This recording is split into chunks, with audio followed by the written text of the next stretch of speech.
Bismillahirrahmanirrahim. Assalamualaikum warahmatullahi wabarakatuh.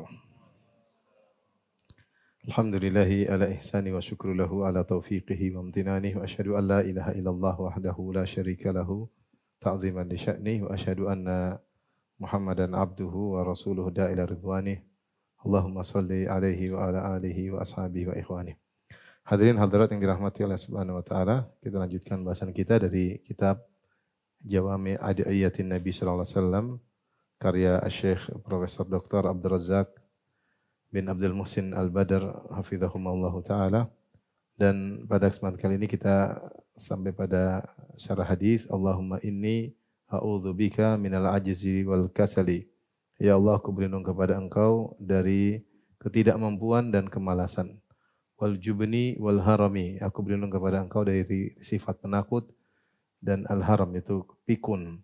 Wa a'udzubika min fitnatil mahya wal mamat. Dan aku berlindung kepada Engkau dari fitnah kehidupan dan fitnah kematian. Wa a'udzubika min adzabil qabr, dan aku berlindung kepada Engkau dari azab kubur ya. Ikhwan dan akhwat yang rahmatillah subhanahu wa ta'ala, di antara bentuk taksir kita, yaitu kemalasan kita, kekurangan kita, yaitu kurang berdoa kepada Allah subhanahu wa ta'ala. Ketika kita kurang berdoa, kurang berlindung kepada Allah, menunjukkan ketergantungan kita kepada Allah kurang.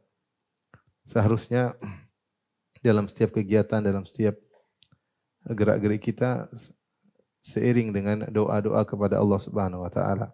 Oleh karenanya orang yang paling bergantung kepada Allah Subhanahu wa taala, dialah orang yang paling berbahagia, dan dialah Rasulullah sallallahu alaihi wasallam. Beliaulah yang mengajarkan berbagai macam doa, ya. Yang kalau kita kumpulkan doa Nabi sangatlah banyak, dan beliau ulang-ulang membaca doa-doa tersebut. Dan siapa beliau? Beliau adalah orang yang termulia, yang pintu surga tidak akan terbuka kecuali yang mengetuknya, Nabi sallallahu alaihi wasallam. Dialah yang dosa-dosanya telah diampuni, yang telah lalu maupun akan datang. Beliaulah yang berkata, ana sayyidu waladi Adam yaumal qiyamah. Aku adalah pemimpin seluruh anak Adam pada hari kiamat, wala fakhar, dan aku tidak sombong. Namun beliau yang berkata, ya hayyu ya qayyum bi rahmatika astaghits fa aslih li sya'ni kullah wala takilni ila nafsi tarfata ain. Beliau berkata, fa aslih li sya'ni kullah, ya Allah, luruskanlah segala urusanku. Wala takilni ila nafsi, dan jangan biarkan Engkau menjadikan aku bersandar kepada diriku meskipun hanya sekejap mata. Saya bilang di antara kekurangan saya pribadi dan juga mungkin sebagian kita, kurang berdoa kepada Allah Subhanahu wa taala. Hari-hari kita lewati, kegiatan kita lakukan tanpa kita membukanya dengan doa kepada Allah Subhanahu wa taala. Oleh karenanya kita harus evaluasi diri, kita harus banyak berdoa. Kalau kita berdoa, Allah beri taufik kepada kita. Segala urusan kita dimudahkan oleh Allah, dijauhkan dari hal-hal yang membahayakan baik agama kita maupun membahayakan dunia kita. Maka wasiat bagi saya pribadi dan juga para hadirin dan hadirat untuk sering-sering berdoa kepada Allah Subhanahu wa taala. Dialah yang idza arada syai'an an yaqula lahu kun fayakun. Jika dia berkehendak sesuatu, maka dia hanya mengatakan jadi, maka jadilah. Pada kesempatan kali ini kita akan bahas satu doa yang isinya adalah al-isti'adzah, minta berlindung kepada Allah Subhanahu wa taala. Macam-macam doa, ya, ada namanya al-isti'anah, minta pertolongan, ya. Macam-macam doa. Ada namanya al-isti'anah, minta pertolongan. Dan kalau sudah dalam kondisi mendesak, ada namanya al-istighosah. Al-istighosah. Istighosah ini minta pertolongan dalam kondisi terdesak.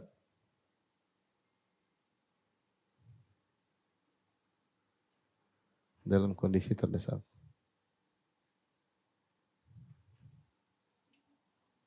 Kemudian model kedua adalah al-isti'adzah.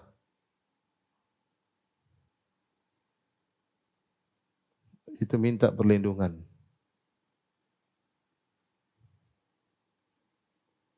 Kepada Allah, ya. Minta perlindungan. Dan minta perlindungan ini dua bentuk, dijelaskan oleh Syekh Abdul Razak hafizahullah taala, yaitu minta perlindungan dari keburukan yang sudah menimpa, yang sudah hadir. Yang kedua, perlindungan dari keburukan yang dikhawatirkan menimpa. Dari keburukan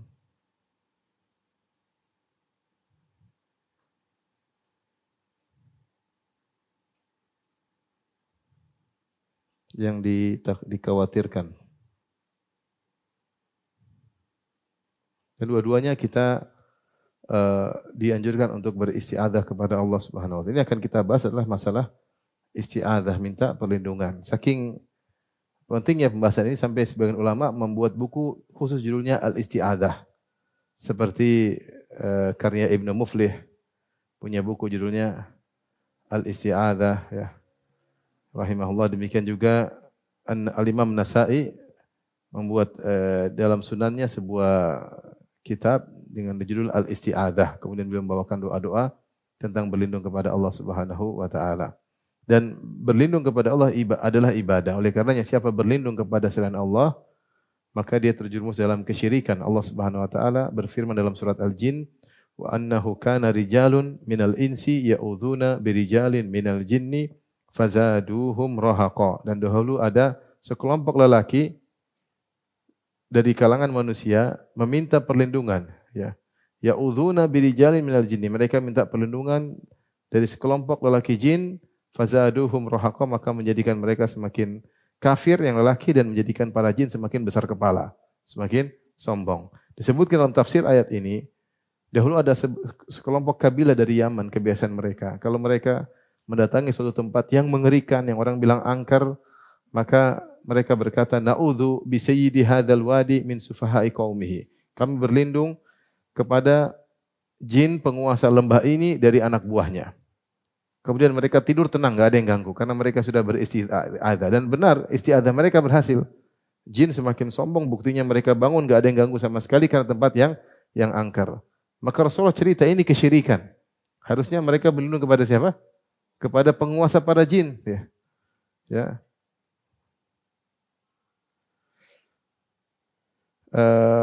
Yang menguasai para jin yaitu Allah Subhanahu wa taala.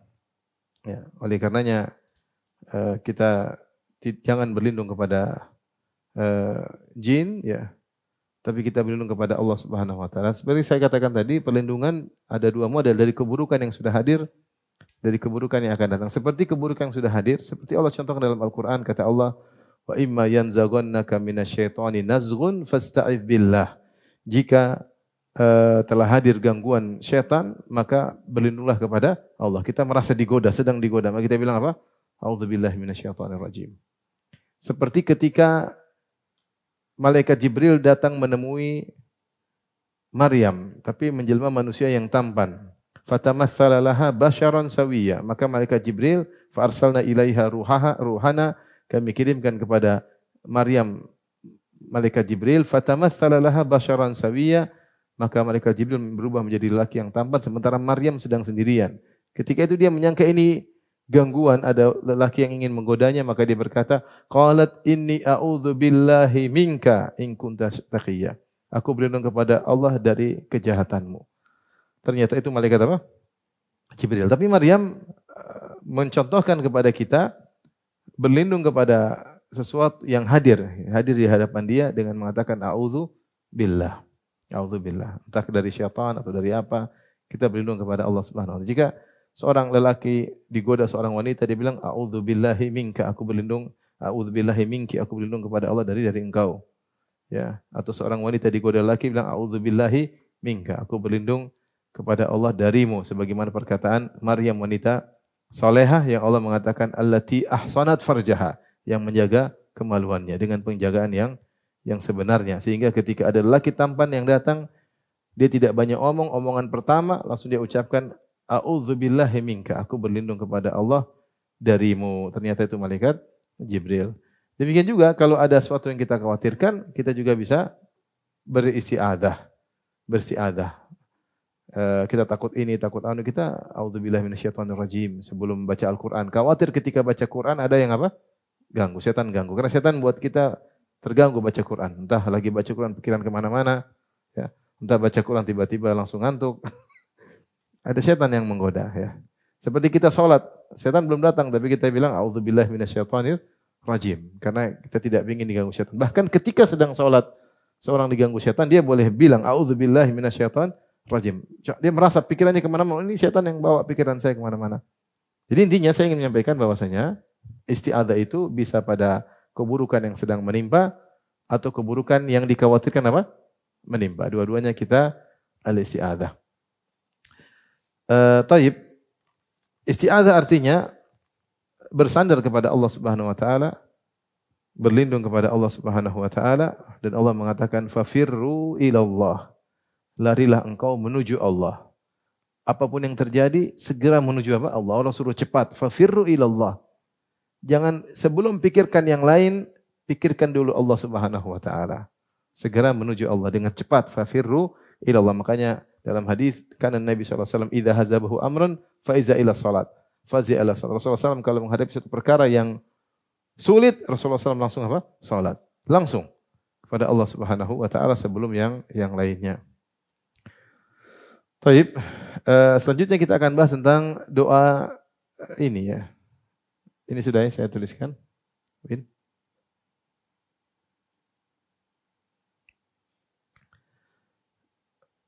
Ini adalah rawal Bukhari wa Muslim. Hadis riwayat Bukhari dan Muslim fi sahihaihima dalam sahih mereka berdua.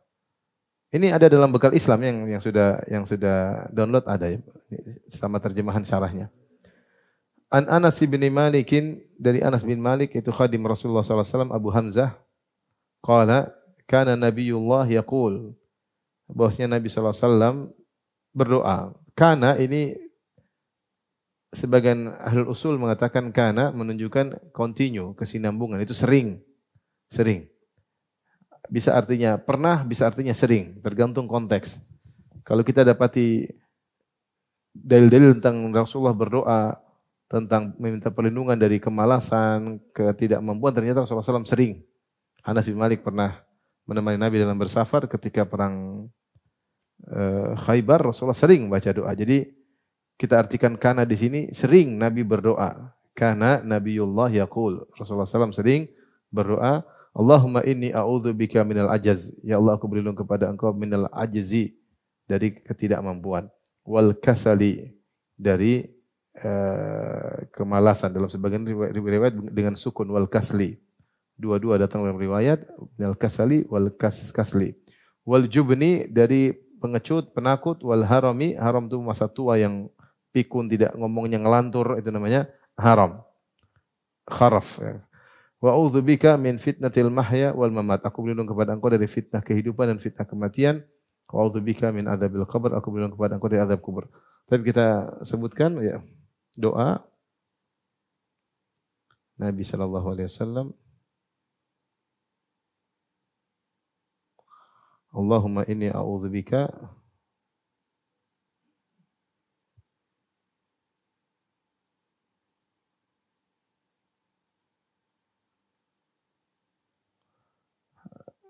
min ya. Ya Allah, aku berlindung kepadamu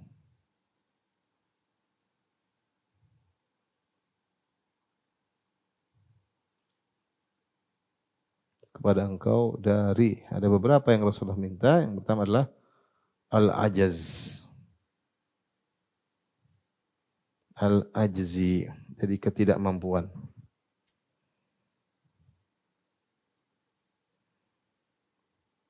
Kemudian al-ajzi wal kasali.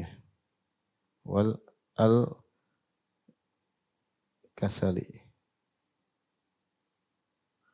Kemalasan.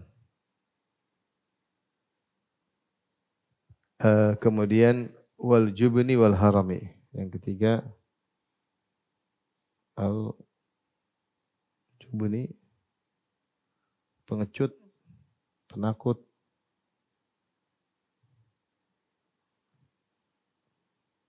Kemudian yang keempat al-harami. Apa bahasa Indonesia harami apa? Pikun ya. Pikun atau ngelantur ketika tua.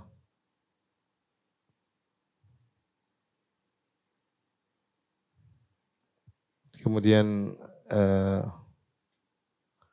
Yang berikutnya fitnatul mahya, fitnah kehidupan.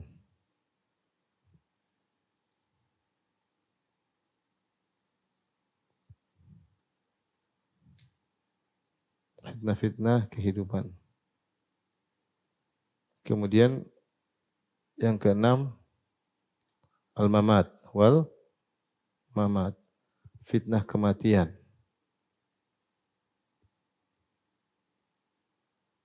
Yang terakhir adalah min adzabil qabr. A'udzubika min adzabil qabr.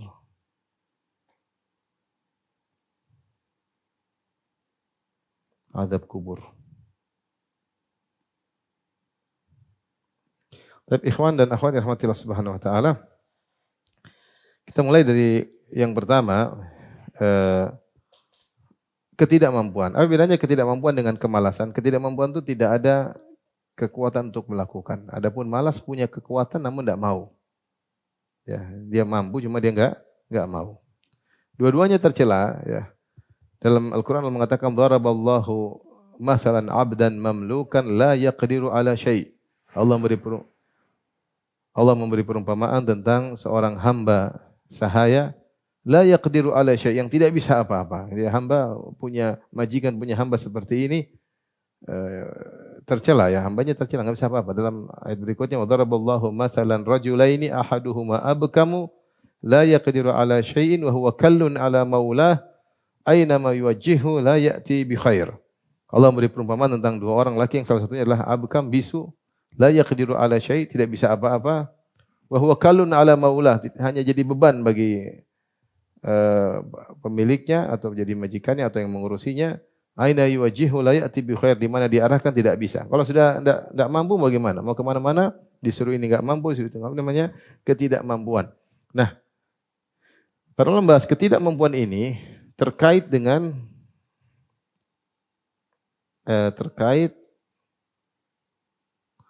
urusan dunia dan ibadah.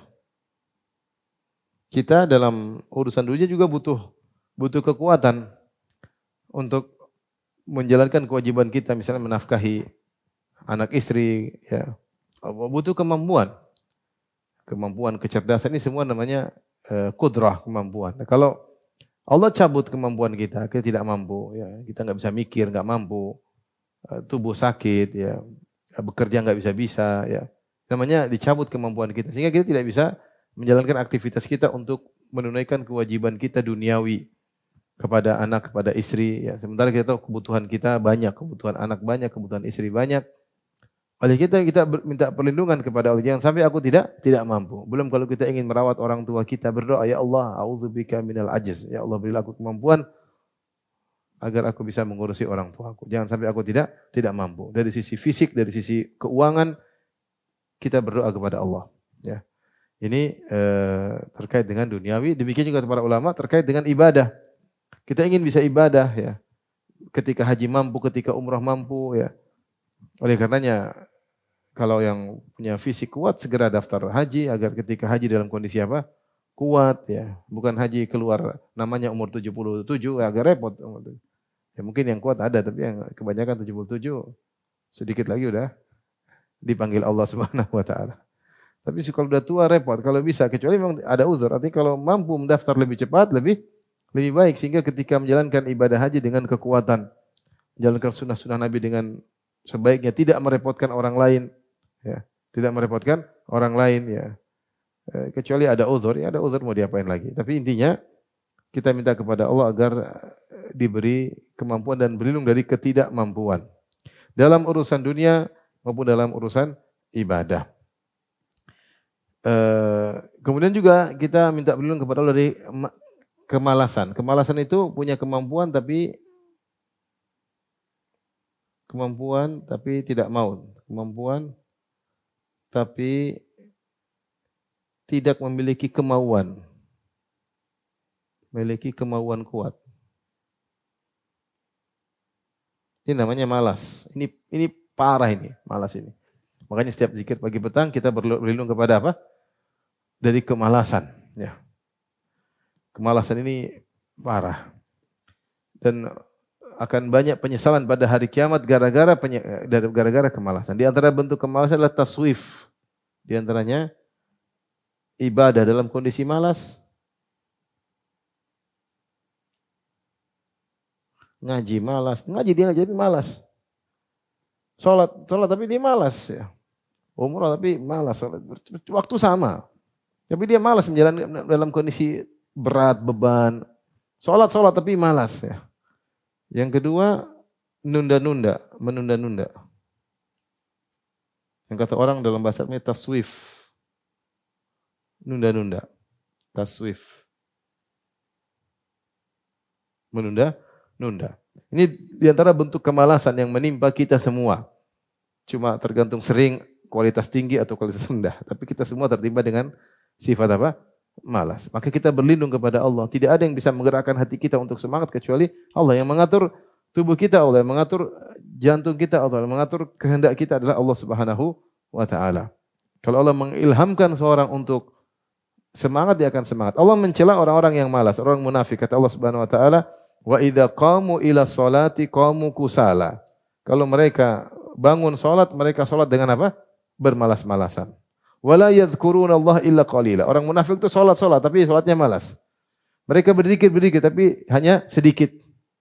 Bisa dia, cuma dia malas. Baca Quran malas. Dia bisa buka Quran tapi dia malas. Kalau dia udah baca ngantuk-ngantuk. Sebentar sudah selesai. Itu namanya malas. Padahal dia mampu. Bukan kecuali ada halangan, beda halangan. Halangan ajas, dia tidak mampu. Dia enggak mampu baca Quran. Kenapa? Dia lagi sakit, dia lagi Ini dia mampu, cuma dia malas. Dan ini semua menimbulkan penyesalan pada hari kiamat kelak. Malas beribadah ketika menjalankan ibadah dalam kondisi malas. Dan nunda-nunda amal nanti ajalah. Kenapa? Kenapa bilang nanti? Karena malas. Oleh karenanya di antara hal yang menakjubkan ketika Rasulullah SAW menyebutkan tentang 4 perkara yang menyebabkan wanita masuk neraka, di antaranya menunda-nunda. Ya. Dalam hadis ketika Rasulullah SAW khutbatul Id, kemudian Rasulullah SAW maju mendakwahi para wanita. Kata Rasulullah SAW mengkhususkan khutbah untuk para wanita. Kata Rasulullah SAW, ya ma'asyaran nisa tasaddaqna fa inna kunna aktsara hatabi jahannam. Wahai para wanita sekalian, bersedekahlah, sungguhnya kalian adalah penghuni neraka yang paling banyak. Ada yang berkata 5 ya Rasulullah. Kenapa ya Rasulullah kami paling banyak penghuni neraka jahannam? Kata Nabi SAW, li'anna kunna takfurnal ashir. Yang pertama, kalian tidak bersyukur kepada suami. Wa tukthirnal la'nah, kalian suka mengumpat. Wa tukthirnas syaka, kalian suka ngeluh tentang kehidupan, ngeluhkan suami kepada orang, ngeluhkan suami kepada ibu-ibu, yang paling parah ngeluhkan suami kepada suami orang lain. Ini ibu-ibu cepat masuk neraka seperti ini. Kemudian dalam sebuah riwayat, wa tusawwifnal khair, kalian menunda-nunda kebaikan. Kalian menunda-nunda apa? Kebaikan. Ibu-ibu sudah banyak liburnya, haid libur. Hamil, udah apa? Kadang juga susah ibadah, banyak liburnya. Ketika ada waktu kosong, nunda-nunda lagi. Terus kapan ibadahnya? Kapan ibadahnya? Oleh karenanya, gara-gara nunda-nunda kebaikan, akhirnya kebaikan tersebut terlewatkan. Dan ini menjadi penyesalan kita pada hari kiamat. Kalau seandainya dulu saya buat zikir waktu ini, seandainya dulu saya buat baca Quran, seandainya saya ikut pengajian, seandainya saya berkhidmat kepada suami, seandainya saya melayani suami, seandainya saya berbakti sama orang tua. Tapi kita malas. Kita nunda-nunda kebaikan nanti. Maka saya sering sampaikan, hidup dunia ini harus ada target. Orang-orang urusan duniawi mereka punya target, kita urusan akhirat juga punya target. Kita harus punya planning, kita harus punya jadwal. Hidup ini berjadwal. Saya berusaha menjadwalkan diri saya. Karena saya punya target. Umur saya tidak panjang. Kalau saya targetkan saja saya malas, apalagi kalau saya tidak target. Kita bikin jadwal aja kita melanggar, tapi paling tidak kalau kita bikin jadwal, melanggarnya enggak jauh-jauh. Tapi kalau enggak bikin jadwal, tidak ada target, udah malasnya semakin melebar. Melebar. Saya punya target, saya ingin baca ini, saya ingin baca Quran sekian, saya punya target. Saya ingin menyelesaikan buku, saya punya target. Harus ada target. Saya ada target untuk misalnya jalan-jalan sama keluarga, saya ada target untuk ini, untuk ada target. Ya saya menargetkan diri, entah saya melanggar atau tidak, urusan belakangan.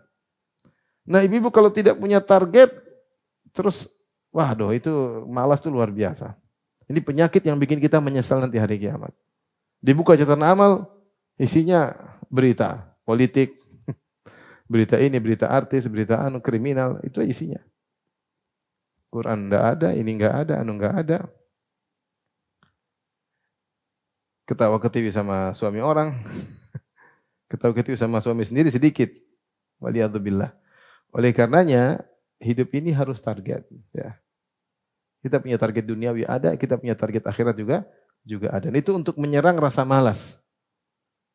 Makanya kalau kita berdoa dengan doa kita serius. Allahumma inna a'udzubika minal ajzi wal kasali. Wal kasali. Ya Allah, aku berlindung kepada Engkau dari kemalasan. Kalau ketidakmampuan, insya Allah kita masih mampu, masih sehat, alhamdulillah. Tapi kita tetap berlindung supaya sampai di akhir hayat kita masih kuat dalam beribadah. Ya. Oleh karena dikatakan siapa yang bermalas berehat-rehat di dunia, dia tidak akan berehat-rehat di akhirat. Dikatakan siapa yang berehat-rehat di dunia, dia tidak akan berehat-rehat di akhirat. Siapa yang bersampai di dunia, dia akan berehat-rehat di akhirat. Ketika Imam Ahmad ditanya, "Mata roha, wa Imam Ahmad, kapan istirahat?" Karena tidak sampai kakiku menginjak surga baru saya istirahat. Ini penyakit menimpa siapa saja ya. Kejemuan, kemalasan. Taib, oleh karenanya kita berlindung kepada Allah Subhanahu wa taala.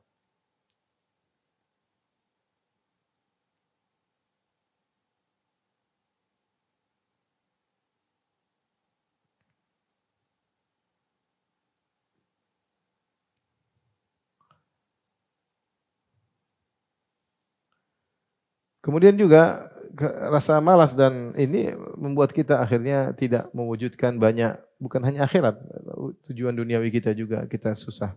Ngurus anak tidak beres, ngurus keluarga tidak beres, kerjaan numpuk ya. Makanya saya katakan doa ini terkait rasa malas, terkait dengan urusan dunia maupun urusan apa? Akhirat. Jangan kemudian seorang berkatakan saya bertawakal. Ini salah ya. Tawakal itu ikhtiar usaha.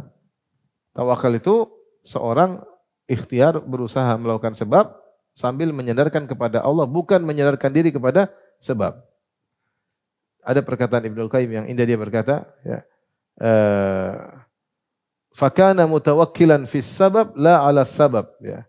Bahwasanya Nabi SAW bertawakal kepada Allah dalam menjalankan sebab, bukan Rasulullah SAW bertawakal kepada sebab. Jadi Rasulullah tetap menjalankan sebab, tapi tawakalnya kepada siapa? Allah Subhanahu wa taala. Lihatlah Nabi SAW, imamul mutawakkilin, imamnya para orang yang sangat bertawakal. Tapi beliau melakukan sebab. Lihat ketika berhijrah, sebab banyak yang beliau lakukan. Sembunyi di gua 3 hari, ya, menyewa penunjuk jalan bahkan untuk menunjuki jalan, menghilangkan jejak, menunda kepergian selama 3 hari, melewati jalan yang tidak umum agar tidak bisa dikejar. Berbagai macam cara. Ketika perang Uhud, Nabi SAW memakai baju perang sampai double, ya. Rasulullah bertawakal tapi ikhtiar. Ya. Jadi jangan sampai orang mengatakan menjadikan tawakal sebagai alasan untuk malas. Ini yang saya khawatirkan. Ya, kita tawakal. Itu ente malas bukan tawakal. Tawakal itu berusaha kemudian menyerahkan urusan kepada siapa? Allah. Bukan malas. Malas itu bukan tawakal. Ya, malas bukan tawakal. Baik, yang ketiga yang harus kita berlindung darinya adalah al-jubni, pengecut. Al-jubni adalah lawan dari syaja'ah, keberanian. Ya. Bentuk-bentuk jubun diantaranya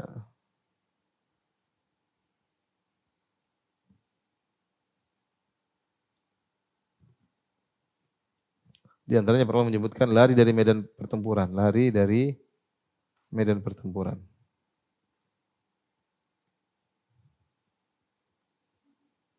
Takut menyuarakan kebaikan, takut menyuarakan kebenaran.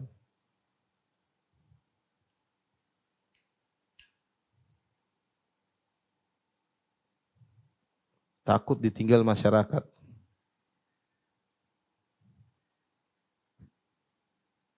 Ini intinya takut beramar ma'ruf nahi mungkar. Di antara penyakit yang berbahaya al-jubun yang menjadikan seorang ladan medan pertempuran, kalau terjadi pertempuran jihad syar'i tentunya, bukan jihad-jihadannya. Jihad syar'i, pertempuran antara kaum muslimin dengan orang non-muslim, terjadi jihad yang syar'i, maka seorang tidak boleh lari dari medan pertempuran. Dan di antara dosa besar adalah al-firar minaz zahaf, yaitu lari dari medan pertempuran. Allah mengatakan, ya ayyuhalladzina amanu idza laqitumul ladzina kafaru zahfan fala tuwalluhumul adbar wa may yuwallihim yawma idzin duburahu illa mutaharrifan liqitalin aw kecuali yang lari atau bergabung ya faqad ba'a bi ghadabin minallah, maka dia telah membawa kemurkaan Allah Subhanahu wa taala ya.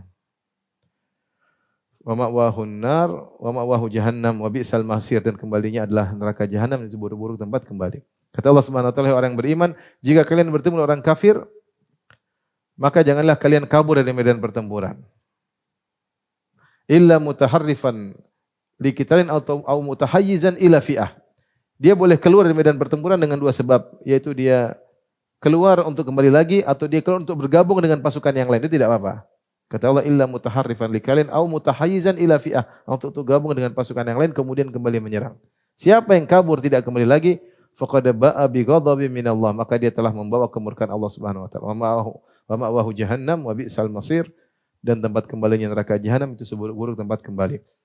Jadi yang buat dia kabur dari pertemuan rasa takut ya. Rasa takut. Ini ada satu kelupaan al-bukhl ya. Disebut enggak al-bukhl? Pelit. Enggak ada ya. Mungkin doa yang lain. Ya, di sini cuma al-juban.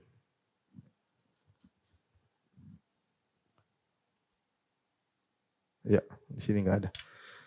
Di antaranya bentuk al-juban, rasa takutlah, takut menyuarakan kebenaran. Dia takut menyampaikan kebenaran ya. Takut dimarahin orang, takut diomelin orang ya. Kalau semua orang takut menyampaikan kebenaran, maka kapan kebenaran akan diketahui ya. Menyampaikanlah dengan cara yang baik, dengan sopan santun, dengan dalil yang teratur. Orang marah ya sudah. Dakwah kita ini sebagaimana perkataan Syekh Albani rahimahullah sebelum beliau wafat, dia bilang dakwah Ahlussunnah wal Jamaah dakwah yang berat. Kenapa dakwah yang berat? Karena dakwah kita ini menyelisihi keinginan masyarakat. Masyarakat ingin berpegang teguh dengan tradisinya, masyarakat hobi dengan maksiatnya. Dakwah Ahlussunnah ini agak berat. Kenapa? Karena kita membawa air yang berwarna bening. Sementara banyak orang punya air warna, dia tidak membeningkan air warnanya. Satu dengan warna merahnya, satu dengan warna kuningnya, satu warna coklatnya, satu warna hitamnya. Kita menaruhkan air bening, semua tidak ada yang mau. Semua tidak ada yang mau. Belum dengan maksiat bilang ini haram, berat, memang berat. Tapi bukan berarti kita diam, kita sampaikan dengan kata-kata yang baik. Karena mereka saudara-saudara kita. Kita juga mungkin di antara kita pernah ada yang seperti mereka. Kalau enggak dulu kita enggak pernah ada selintingan yang orang ngomong, mungkin kita enggak tahu. Ya, enggak tahu. Saya bilang, saya pertama kali tahu musik haram, saya kaget. Saya tanya sama seorang ustadz di Papua waktu itu, ustadz dari Muhammadiyah. Saya bilang, ustadz, saya besok ada acara atau beberapa hari lagi ada acara halal bihalal. Saya bagian bagian hiburannya. Jadi saya mau bawa anggota band saya untuk bikin hiburan. Tapi Ustadz, saya takut kalau saya sudah di situ, saya kadang-kadang kayak ujub atau sombong. Bagaimana Ustadz, saya tetap main band atau tidak? Kata Ustadz tersebut, musik itu haram. Kaget sini. Ustadz ini serius. Musik itu haram. Ini Ustadz, saya enggak terima waktu itu. Saya enggak terima. Tetap saya ke Jogja, saya masih main gitar. Saya enggak terima, tapi terngiang-ngiang terus. Kalau dia tidak mengucapkan, dari mana saya tahu musik itu apa? Haram. Tidak mesti kita terima langsung, tidak mesti. Tidak mesti orang depan kita terima langsung, tidak mesti. Saya pernah dengar kisah seorang ulama, saya lupa namanya ya. Di Pakistan ketika ada seorang berdakwah di depan banyak orang, kemudian dia menyampaikan tauhid. Maka orang yang dilempar, dimusuhin, orang memusuhi dia. Tapi ada satu anak muda yang mendengar dengan baik. Anak muda kemudian jadi ulama di kemudian hari. Jadi maksud saya, kita menyuarakan kebaikan dengan cara yang terbaik, selembut-lembutnya, dengan susunan yang rapi, dengan dalil yang jelas. Tapi hidayah di tangan Allah. Tapi bukan kita diam, ngikuti selera masyarakat. Masyarakat mau kita ikut kapan? Kalau kita enggak amanah, sudah dikasih ilmu kita enggak sampein. Maunya ikut selera masyarakat.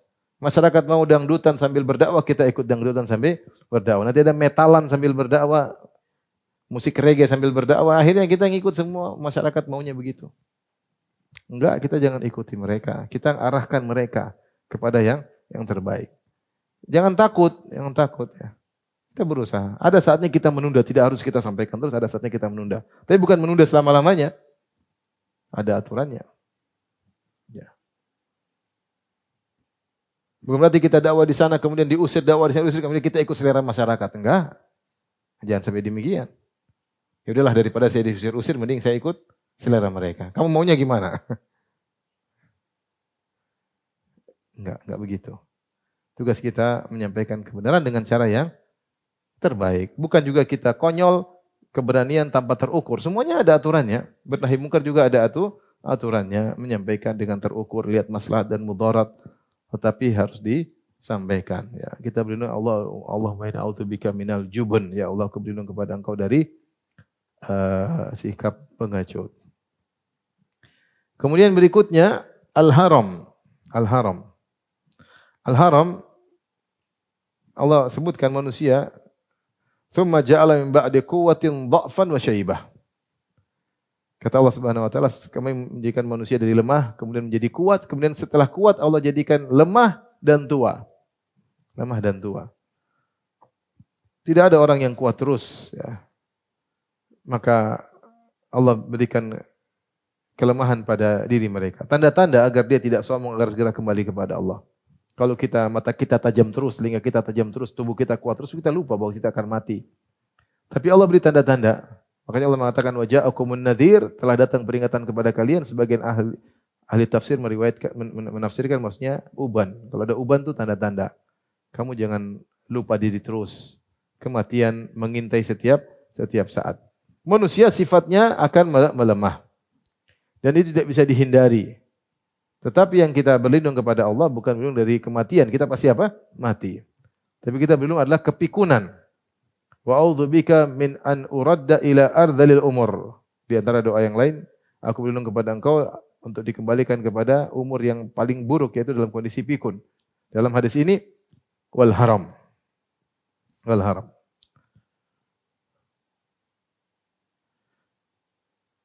Yaitu kepikunan. Seorang tentunya ingin umur panjang tapi bisa tetap beribadah dengan baik. Ketika Nabi SAW ditanya, man khairun nas, siapa orang terbaik? Kata Nabi SAW, man tala umruhu wa hasuna amaluhu. Orang yang panjang umurnya dan baik amalnya. Man syarrun nas, siapa orang terburuk? Man tala umruhu wa amaluhu. Umurnya panjang tapi buruk amalnya. Kita ingin umur panjang, amal kita baik. Kita ingin seperti itu. Tapi kalau kita umur panjang, melazimkan kita akan mencapai tua. Kalau tua kita minta tidak haram, tidak pikun. Tidak pikun. Syekh Abdul Razak mengatakan wa a'dhamu ma yu'inu ala salamatil hawas wa sihhatil idrak halal kibari al-muhafazatu ala ta'ah wal muwadzabatu ala ibadah. Perkara yang paling memudahkan untuk menjaga pemikiran kita ya, kuat tetap melihat, pendengaran kita mungkin kuat dan juga akal kita masih encer adalah kesinambungan dalam ketaatan kepada Allah Subhanahu wa taala, terutama di masa muda. Allah jaga dengan ketaatan seorang di masa muda, di masa tuanya. Oleh karena sebagian ulama menafsirkan ihfazillah yahfazka, jagalah Allah akan menjagamu. Ketika ada seorang tua dalam kondisi sehat, ditanya kenapa kok bisa sehat, dia mengatakan ihfazillah yahfazka, karena aku menjaga ketaatan di masa mudaku. Kemudian di antara yang paling kuat, sebagian salaf mengatakan menjaga seorang dari kepikunan adalah membaca Al-Quran. Kata Abdul Malik bin Umair rahimahullah ta'ala, abqan nasa uqulan qiraatul Quran. Qiraah Al-Quran melanggengkan akal manusia. Asy-Sya'bi berkata, man qara'a Al-Quran lam yakhrif. Siapa yang sering baca Quran, dia tidak akan pikun. Subhanallah. Contoh seperti kita di kenyataan yang kita lihat di kota Madinah. Ulama-ulama yang kita temui, yang umur mereka tua-tua, mereka tidak ada yang pikun. Syekh Shalih Fauzan aja kalau jawab Qur'annya reret kayak air. Luar biasa. Syekh Abdul Muhsin Al-Abbad, umurnya mungkin sekarang 91 atau 90. Kalau bicara lancar, luar biasa. Bicara dengan lancar, dengan hafalannya kuat, cerita tentang masa lalu. Sampai kalau ada muridnya ketemu, saya sering muridnya ketemu, kamu yang dulu ini, kamu pernah waktu duduk sebelah sini, dia ingat. Ya. Hafalannya kuat. Jadi kenapa? Karena hafiz Quran dan sering murajaah Al-Quran. Bukan sekedar hafiz, tapi sering baca Al-Quran. Sebagian orang cuma hafiz doang, tapi enggak pernah murajaah. Ya. Hafalannya kuat, tidak pikun sama sekali. Enggak, enggak. Saya juga heran ya. Terakhir saya pas sempat ketemu beliau waktu itu makan malam sama Syekh Abdul Salam Asy-Syuwair, seorang ulama juga ya, di kota Madinah. Kemudian mereka berdua ngobrol. Ngobrol tentang ini, tentang subhanallah. Luar biasa hafalannya Syekh Abdul Muhsin Al-Abbad, sudah di umur 90-an masih encer. Bukan kelihatan orang pikun. Al-Quran menjaga hafalan apa? Seseorang. Al-Quran menjaga hafalan seseorang. Ya. Oleh karenanya kita berdoa kepada Allah agar di akhir hayat tidak pikun dengan banyak membaca Al-Quran, dengan banyak beribadah, merenungkan ayat-ayat Allah Subhanahu wa taala. Taib, yang berikutnya, a'udzubika min fitnatil mahya wal mamat. Aku berlindung kepada Engkau dari fitnah kematian.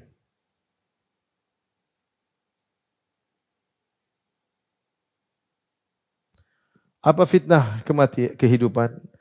Kata Ibnu Daqiqil Id, wa fitnatul mahya, fitnah kehidupan. Ma yata'arradu lahul insan muddata hayatihi minal iftitan bidunya. Semua fitnah yang dihadapi oleh seorang manusia selama hidupnya. Wasyahwat, baik fitnah dunia, fitnah syahwat. Wa asyadduha wa 'adhamuha, dan yang paling parah fitnah adalah terkait dengan ketika akan meninggal dunia. Ketika akan meninggal dunia. Seorang akan meninggal, bagaimana dia menghadapi fitnah yang luar biasa. Fitnah dunia, kehidupan tidak ada habis-habisnya. Kita terfitnah dengan wanita, terfitnah dengan ketenaran, terfitnah dengan harta, terfitnah dengan berita-berita, banyak fitnah ya. Kita tenggelam dalam fitnah tersebut. Sebenarnya orang tenggelam dengan fitnah wanita. Pikir wanita, nonton tentang wanita, tentang ini, kecantikan terus.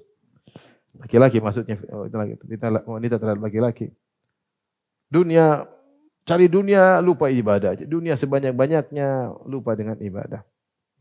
Kalau diingatkan, saya ingin bangun masjid. Begitu dapat duit, enggak bangun masjid. Saya kembangkan dulu usaha saya. Enggak jadi bangun masjid.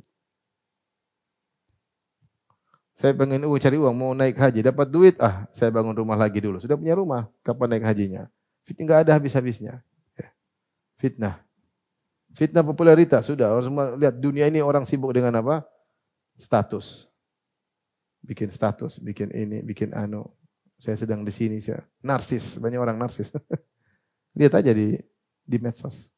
Jangan sampai kita seperti itu. Fitnah popularitas. Buang-buang umur, foto sana, foto sini. Pamer sana, pamer sini, baca komentar orang. Kalau komentarnya jelek kita marah-marah. Kalau komentarnya bagus kita sombong. Satu lagi sibuk upload makanan. Fitnah dunia, buang-buang umur. Hindari ya. Ini fitnah dunia. Kemudian fitnah kematian. Ada yang mengatakan fitnah kematian maksudnya adalah fitnah menjelang kematian. Bahwasanya seorang digoda ketika menjelang kematian. Dan syaitan mengerahkan segala tenaganya untuk menggoda seorang ketika dia akan mati. Makanya di antara doa Nabi sallallahu alaihi wasallam, wa'udzubika an yatakhabbatani syaitan indal maut. Ya Allah, aku berlindung kepada Engkau an yatakhabbatani syaitan indal maut. Aku berlindung kepada Engkau syaitan membuat aku ragu, membuat aku tergelincir ketika aku akan meninggal dunia. Syaitan akan menggoda seorang ketika itu. Tapi kalau dia bertakwa kepada Allah, dia akan dilindungi oleh Allah Subhanahu wa taala. Makanya disebutkan ketika Imam Ahmad rahimahullah akan meninggal dunia, anaknya cerita Abdullah bin Abdullah bin Ahmad. Dia mengatakan lamma hadarat abi al-wafatu. Ja'ala yaqul la ba'du. Ketika ayahku akan meninggal dunia, maka ayahku berkata enggak belum. Fakultu ya abati ayu syai'in hadza. Aku berkata, wahai ayahanda, apa yang kau ucapkan ini? Tadi kau tiba-tiba berkata, enggak, belum. Imam Ahmad berkata, faqala iblis qa'imun hidai, 'adun ala anamilihi yaqul. Iblis tadi berdiri di hadapanku, kemudian dia menggigit tangannya menunjukkan penyesalan. Dia berakting seakan-akan dia menyesal gagal. Kemudian dia berkata, ya Ahmad futtani, wahai Ahmad, kau telah lolos dariku. Seakan-akan dia gagal, menyesal, gigit jarinya. Aku kata-kata iblis tersebut, la ba'du, belum, hatta amut, sampai saya mati. Kalau saya mati baru saya lolos. Sebelum saya mati, saya bisa jadi goda sama kamu. Bisa jadi ujub, bisa jadi yang lain. Setan ingin buat Imam Ahmad apa? Ujub.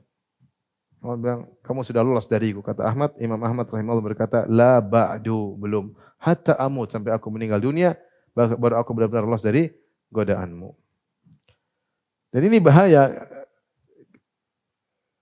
Ujung kematian seorang kita nggak tahu. Kita dengar cerita, Masya Allah, ada yang lagi sujud meninggal dunia, lagi sujud di raudhah meninggal dunia. Indah kita mendengarnya. Itulah cita-cita kita. Kita beramal soleh supaya bisa husnul apa? Khatimah. Oleh karenanya seorang selalu berlindung kepada Allah fitnah kematian. A'udzubika minal fitnatil mahya wal mamat. Karena dia tidak tahu bagaimana dia caranya meninggal yang Allah kehendaki untuknya. Yang terakhir ya adalah a'udzubika min adzabil qabr. Kita semua tahu tentang bahaya azab kubur. Azab kubur ada dua model, azab kubur terkait orang-orang kafir, maka dia adalah azab yang berkesinambungan tiada hentinya. Adapun azab kubur terkait dengan orang mukmin, maka sesuai dengan kadar dosa yang dia lakukan. Azab kubur kepada orang kafir tiada henti-hentinya.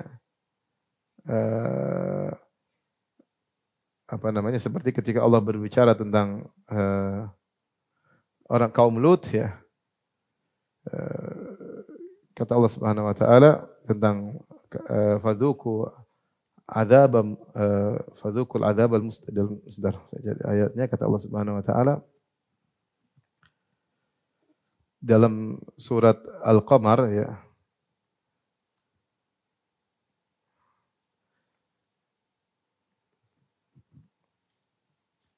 Setelah Allah mengatakan kadzabat qaum 'ad, sebentar saya lihat dulu. Kemudian Allah mengatakan kadzabat qaum Lutin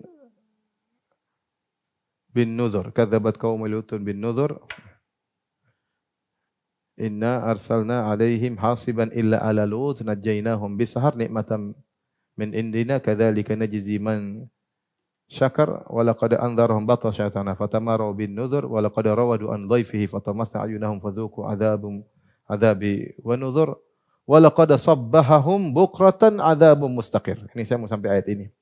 Walaqad sabbahahum bukratan adzabun mustaqir. Kaum Nabi Lut alaihissalam mereka ditimpa dengan azab di pagi hari. Kata Allah adzabun mustaqir ya. Walaqad sabbahahum di pagi hari mereka ditimpa dengan adzabun mustaqir, azab yang terus menerus. Sejak mereka diadab oleh Allah, diangkat oleh malaikat Jibril dengan sayapnya, kemudian dibalikkan ke bumi, ditenggelamkan dalam bumi, mereka disiksa. Bukan cuma berhenti mereka mati, ruh mereka disiksa dalam adab kubur sampai hari kiamat tidak ada hentinya. Kata Allah, adzabun mustaqir, adab yang berkesinambungan. Menunjukkan mereka kalau diadab, adab kubur tidak berhenti. Sampai mereka dibangkitkan. Adapun orang beriman atau orang muslim, kalau mereka diadab kubur, maka adabnya sesuai dengan kadar maksiat mereka. Nah, kita tidak ingin diadab. Meskipun ada waktunya. Meskipun tidak berkesinambungan, tetap kita enggak ingin diadab. Adab pedih. Adab sangat pedih. Maka kita mengatakan, Allahumma inni a'udzubika min adzabil qabr. Ya Allah, aku berlindung kepada Engkau dari azab kubur. Yang konsekuensi dari kita berlindung dari azab kubur, kita minta dimudahkan oleh Allah untuk menghadapi fitnah kubur, yaitu pertanyaan malaikat mungkar dan nakir ketika bertanya, "Man rabbuk wa madinuk wa man nabiyyuk?" Siapa Tuhanmu, apa agamamu dan siapa nabimu? Siapa yang bisa menjawab pertanyaan ini, dia selamat dari azab kubur. Yang tidak bisa menjawab pertanyaan ini akan dibentung. Tentu jawabannya dengan iman, bukan dengan hafalan. Kalau dengan hafalan orang kafir pun ditanya tahu, siapa Tuhanmu, dia pura-pura bilang Allah. Apa agamamu? Islam. Siapa Nabi Muhammad? Karena semua orang kafir juga hafal, mereka tahu tentang itu. Tapi jawaban tersebut terkait dengan apa? Keimanan. Wallahu a'lam bishawab. Demikian saja kajian kita. Insyaallah kita lanjutkan kesempatan yang lain. Wabillahi taufiq wal hidayah. Assalamualaikum warahmatullahi wabarakatuh.